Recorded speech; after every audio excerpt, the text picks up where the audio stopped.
है गाना ठकायरी से। मुन्नी बदनाम हुई डार्लिंग तेरे लिए, है नहीं? अगर मान लो वो गाना के रचना ला कोनो हमर जस गायक, जो हमर छत्तीसगढ़ के महान जस गायक श्रीमान दुकालू यादव जी, वो करते तो वो अपन अंदाज में कैसे गाते, तो मैं बताता हूँ आप लोग कैसे गाते।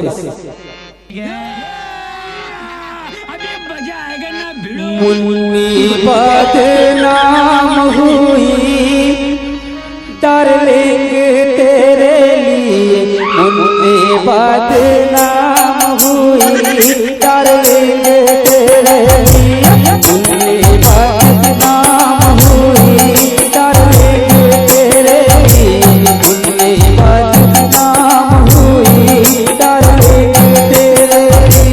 मुन्नी के गाल गुलाबी होकर मैंने शराबी, मुन्नी बदनाम हुई डार्लिंग तेरे लिए, मुन्नी बदनाम हुई डार्लिंग तेरे लिए।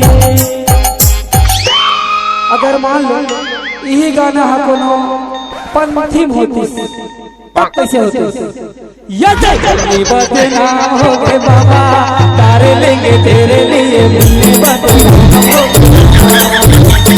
मुन्नी बदनाम हो गया है तारे लेंगे तेरे लिए, मुन्नी बदनाम हो गया।